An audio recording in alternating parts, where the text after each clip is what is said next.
Hey folks, my name is Mo Amir and this is VANCOLOUR, British Columbia's bona fide culture and politics TV talk show. Tonight is all about food, a trifecta of food issues, starting with food banks across the province. Now, we usually think about food banks around the holidays, but did you know that at the moment, demand is the highest it's ever been for food banks across BC? Here to discuss the severity of the situation is the department coordinator for the Cloverdale Community Kitchen, which also runs the Fraser Valley Regional Food Bank Program. He is Ben Reddy.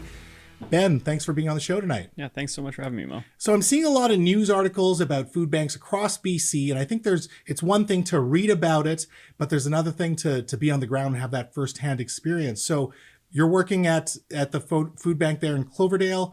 What are you seeing? What are the trends this year so far? Well, I've been with the organization since November, and even since then, we've seen, since the cost of living has gone up, the cost of food, everything, we've seen lots of people in need of our services more than normal. So we're seeing what would be before. You see a lot of people in a certain income bracket coming to the food bank, but now we're even with the cost of everything going up, we're seeing hundreds of more people, thousands even of people signing up for our food bank. We serve around 500 households a week, so it's around 1,500 to 2,000 people if you count for all the people in those households, and then about 150 people on our wait list right now that we're just trying to call back and get signed up at our food bank. So demand is that high that you unfortunately have to have people on the wait list. Now, these folks that are now waitlisted and weren't using food bank services before, who are we talking about? Are we talking about seniors? Are we talking about students? Are we talking about people with disabilities?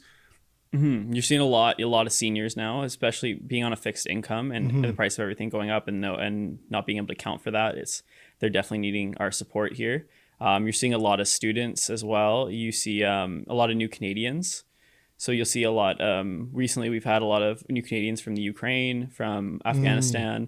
So and these are typically larger families, and they're already struggling to come to a new country and adjust to just live in life in a completely new place. And then on top of that, supporting a large family on a pretty small income or a fixed income. So we're seeing a lot of those families that need our support.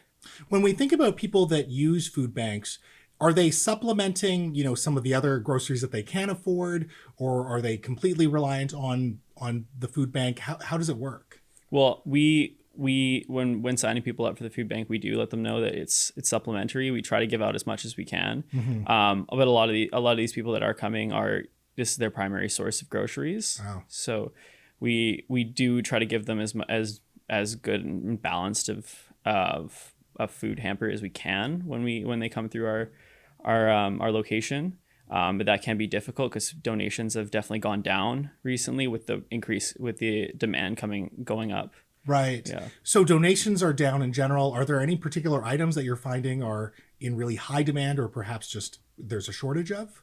Definitely produce, meats, dairy items, the staple foods there.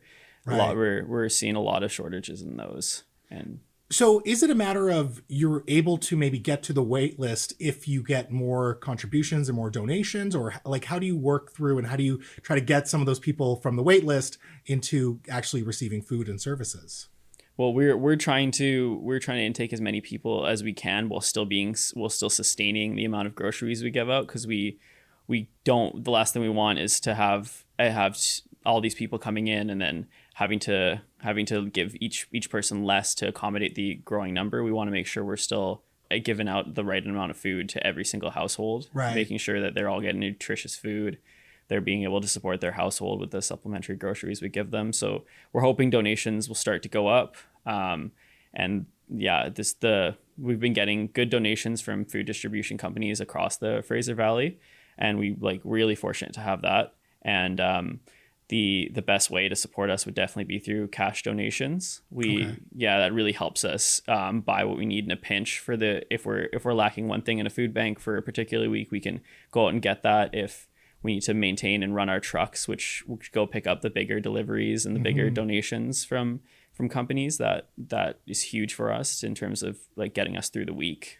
One of the things I mentioned off the top is that, we tend to talk about food banks, particularly around the holidays. So I feel like, just in terms of awareness, there seems to be a lull. Is that part of the reason why you said that, maybe contributions might be down as well? Yeah, I think around the holidays, it's at the forefront of everyone's minds. Like thinking about food banks, thinking about donations, giving around then, giving their time, food, or even monetary donations. Like around that time, we definitely see an increase in donations.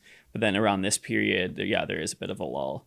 Yeah. Right. So one of the things I've seen at grocery stores are these kind of pre-filled bags or pre-filled hampers of certain food items. And I think, they'll cost like $10 or $15, and you basically buy them and they end up donating the food. But I heard that food banks are encouraging people not to do that. So why shouldn't I buy one of those pre-filled hampers?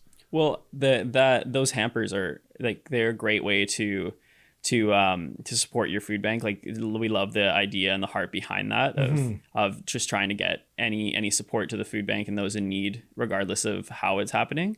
But yeah, with most food banks, monetary donations go so far because it's very unpredictable of what you may not get in a certain donation that week. Like if you don't have enough potatoes, you don't have enough of this, like it really like that sort of stuff matters. And so when we have those monetary donations, we know exactly where to purchase or where to look for. So basically money is better because you're able to better distribute based on need. Completely. Yeah.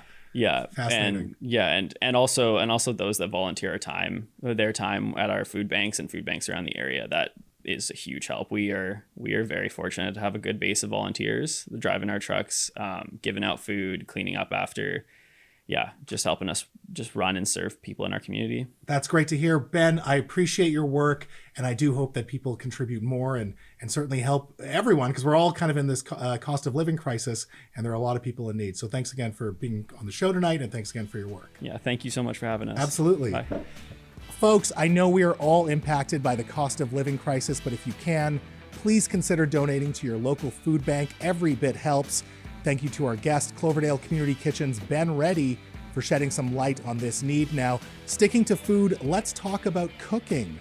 Did you know that the kitchen is the most ablest room in a home?